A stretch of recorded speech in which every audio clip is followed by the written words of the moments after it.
Hey guys, I'm Nick and welcome back to Sci-Fanatics, or if you're new here, please don't forget to subscribe. Today I'm talking to you about the very final episode in the third season of Star Trek Discovery, That Hope Is You Part 2, where we wrap up our whole season in our season finale episode. Was it satisfying? Were we happy with it? There were some good bits, there were some bits that weren't as good as I might have hoped. But let's take a run through the episode and break it down. What our final thoughts are of this last episode of Discovery Season 3. So for starters, I want to talk about the origin of the burn. A couple of episodes ago in the Su'Kal episode, we kind of got this piece of information that the burn was caused by Su'Kal, and he was a dilithium-rich planet, and somehow the dilithium has got into his DNA, and he had a bit of a tantrum, or had a bit of a shock, and that's what caused the burn. When I was watching this episode, I thought, they're hinting at this, but it's going to turn out to be something else. There's going to be some other twist there that, there's this door that's chained up, it's hidden, it's a big mystery. What's behind the door? The way that was kind of set up in the episode kind of led me to believe that the Su'Kal tantrum explanation wasn't necessarily going to be the final answer, that there was something else there that we weren't quite sure about. When all of the holographic, room dissolved, something was going to be revealed that was going to be, a big twist or some sort of mind-blowing explanation as to what really caused the burn. But we thought it was this, we thought it was Su'Kal and his tantrum, but it was actually this. Oh my God, mind blown, fantastic, But none of that played out like that. In fact, it played out exactly as that it had been revealed in the previous episode. We had a holographic environment dissolve. We had Su'Kal as a child saying goodbye to his mother who was dying of radiation poisoning. There was nothing really new here. This was all information we kind of knew from our previous episode. And the way it was kind of set up, the way that they revealed this secret door that was chained and could not be opened because there was something behind it that couldn't be revealed. We knew Su'Kal's mum had initiated the holographic program. We knew the crew died of radiation poisoning. And we knew Su'Kal has been stuck on this planet for 100 plus years being looked after by holograms. So why the mystery of this door? Why the mystery of keeping this all secret if you're not going to do a big twist? If you're not going to have a big reveal where, oh my God, we thought it was this, but it's actually turned out to be this, and oh my God, I never expected that. We didn't get that. We just got a rehashing of the same explanation that happened in the Su'Kal episode. I wasn't a huge fan of the season finale episode. I loved the season finale of season 2. I thought that was fantastic with the whole Discovery and the Enterprise and Pike and everybody taking on the control with Leland and all that was great. It was big battle sequences. It was huge. Burnham put out the distress call to the Navarans and to her mother, but we never saw them. When you introduce something in storytelling, in scriptwriting, that has to pay off down the road. If you set something up, if you set up Burnham contacting her mother and say, we need help, we're in trouble, you expect that's going to pay off later on. Now, the Navarans did show up. We never saw them really. There was never really any kind of big moment where, the Navarans have showed up to save the day or anything like that. We heard them join the battle amongst the Voyager J and all the various other ships that were around Federation headquarters. But there wasn't really that big, wow, let's cheer because the cavalry has come to save the day. That never really played out either. There's a few setups in episodes leading up to our season finale. They happened in an underwhelming way, or they kind of didn't happen at all. It was at least good, I thought, that during the course of the season, we've obviously seen Book's Aquaman-like abilities, where he's been able to commune with nature and with living organisms and all that sort of stuff. So it was at least good, and I'm very grateful that at least this established ability of Book's did come back to pay off in the end. Obviously, we had Stamets sent off the ship because he was the reason that Osira needed him to control the spore drive, and it was good that we got Book's powers put to use to control the mycelial network. Although, I gotta say, Even though it was good to see at least his powers were used to get them out of this jam towards the end where they were able to spore jump at the last second, it seemed a little bit convenient to me that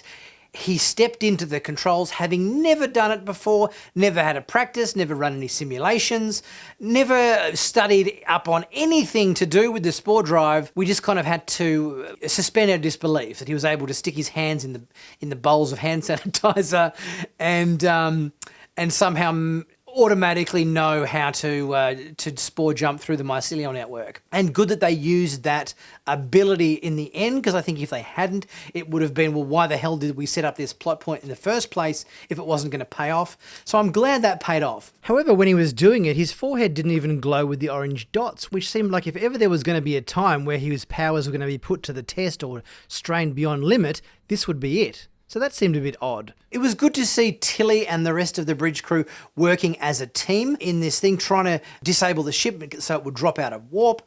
Although I did sort of think, well, where the hell was Reno during all this? We saw a couple of shots of Reno at the end where she was helping repair one of the DOT droids or whatever. But surely Reno should have been there amidst the other crew members trying to retake the vessel with the rest of the bridge crew. I thought it was a bit of a slight to not include Reno in all the goings-on with Tilly and Bryce and Reese with what they were doing. It also seemed a little bit strange they had established that the sphere data was inside the DOT 23 droids.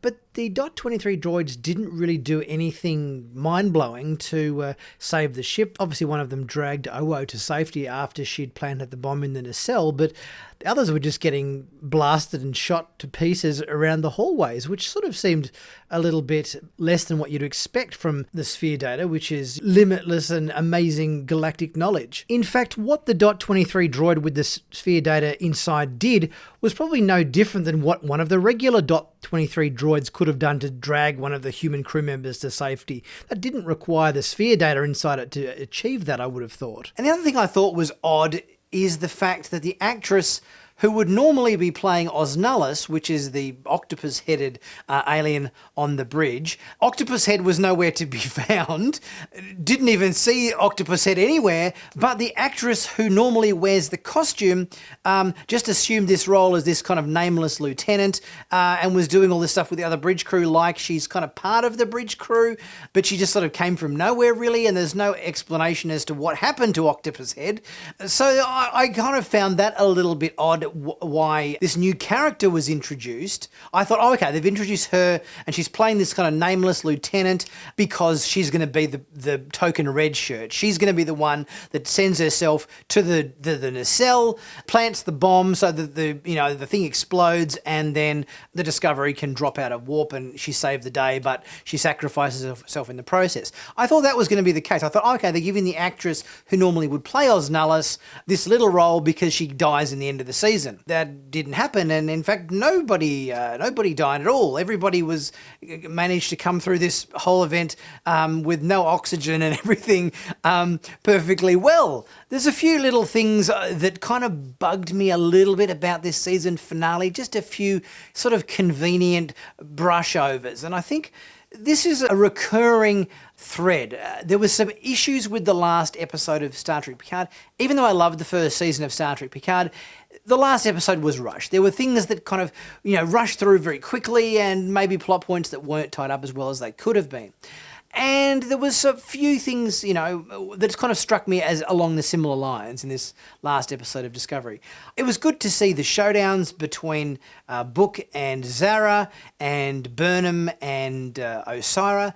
That was kind of, okay. Although the whole chase sequence through the turbolift shafts on Discovery, the scale seemed completely implausible. The amount of empty space inside the hull of the Discovery where these turbo lifts are zooming around and there's all this expanse of empty space where all these turbo lifts are going from A to B and everything. If there was this much empty space on the inside of Discovery, and also in the warp core when they ejected the warp core, there was all this huge amount of space and the warp core dropped through the bottom of the ship, but it dropped for like ages before it cleared the outside hull. The scale of that, when compared with the scale of Discovery, would make the Discovery the size of about 5 Borg cubes. It was a cool chase sequence. I liked this chase sequence.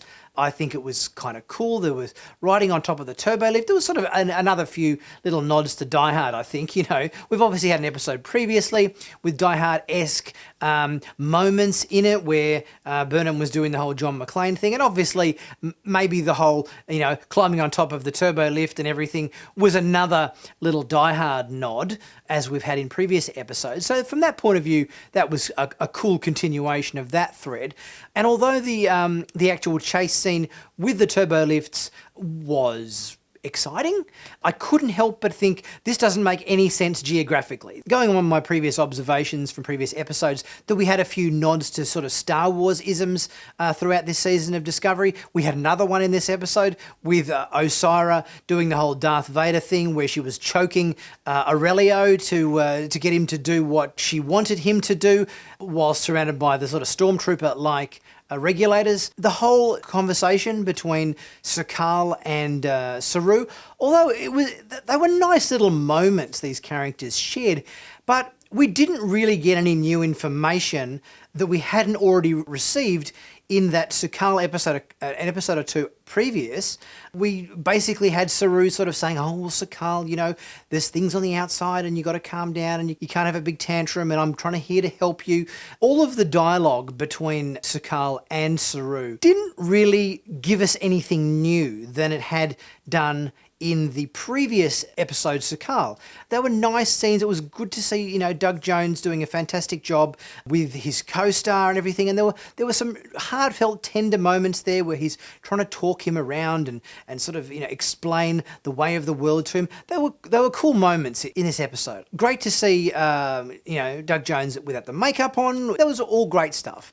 But we didn't really get anything new revealed. And then obviously it wasn't until they went through the door in the end to the bridge of the Kelpian ship and to see the recording of Su'Kal as a child, seeing his mother die of radiation poisoning and so forth, and understanding that yes, he caused the burn. Okay, well that was a new scene, but it wasn't really any new information. We already got revealed that Su'Kal had caused the burn 2 episodes ago. So I was kind of thinking that it was going to be a bit of a twist on that, a bit of a spin somehow, where something was going to be revealed that would just go, oh, we thought it was this, but it was this. Didn't happen. It was the same piece of information. So from that perspective, what we saw, there wasn't really any new information revealed that I can think of. We got a bit more technical information about Su'Kal being a polyploid and how his DNA is kind of infused with dilithium stuff, and that kind of, triggered the burn. Yeah, okay, we get a bit of extra technobabble in terms of the nuts and bolts of what the actual cause of the burn is and everything. That was kind of revealed to us 2 episodes prior. So not a huge amount of difference there really in this episode, I found. It was nice to see Adira and Gray on the away mission as well with Culber, and it was obvious, I guess, it was fun to see Adira in the Zahian makeup, and it's fun to see Gray in the Vulcan makeup, although it still doesn't make very much sense as to why the holograms or the holodeck or whatever on the Kelpian ship would take a figment of Adira's imagination and make a holographic character out of that. It sort of didn't quite seem plausible. But I guess it's science fiction, so you kind of have to, suspend your disbelief a little bit in these sorts of matters for the benefit of, storytelling and character development, I guess. One thing I loved about the end of this episode is that all of the Discovery crew got the new 32nd Century Starfleet uniforms.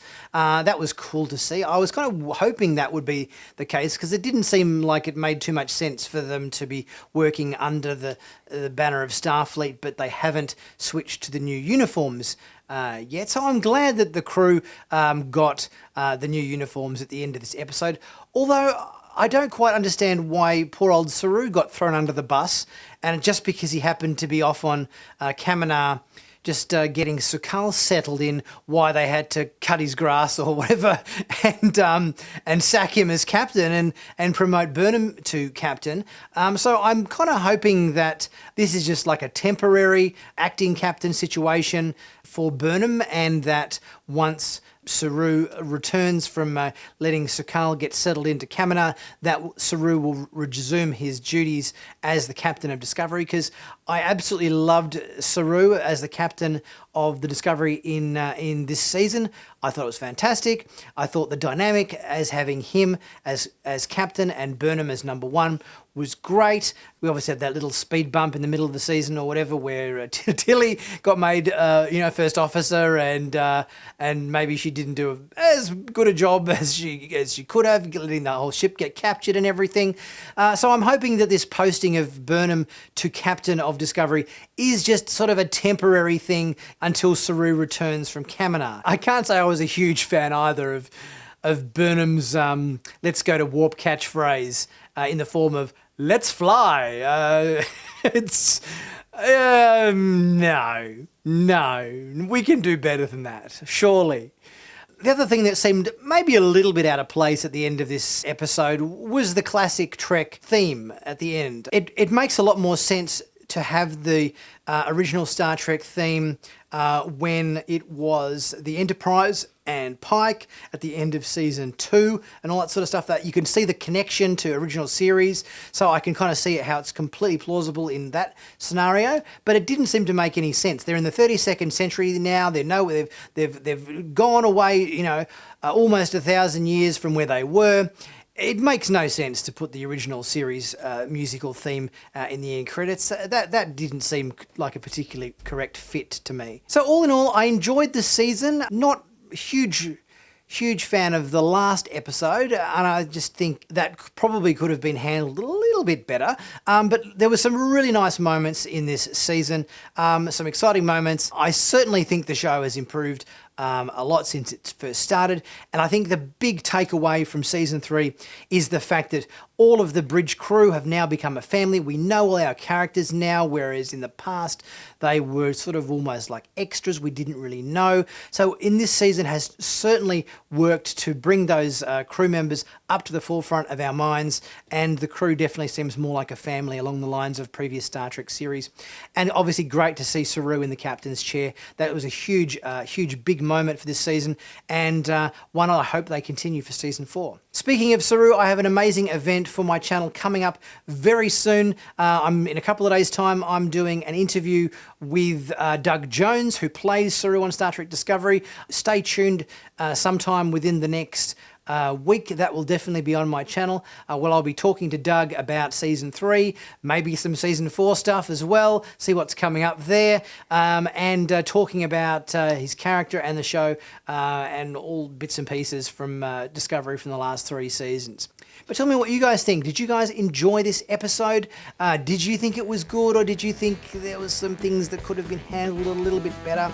Let me know your thoughts in the comments section. Don't forget to like, comment, to share, subscribe, check out my merchandise, the merchandise page, and also click on join to see what perks and added bonuses you can achieve by becoming a member of the Sci-Fanatics YouTube channel. I will see you very soon for my interview with Doug Jones, and I'll catch you guys then.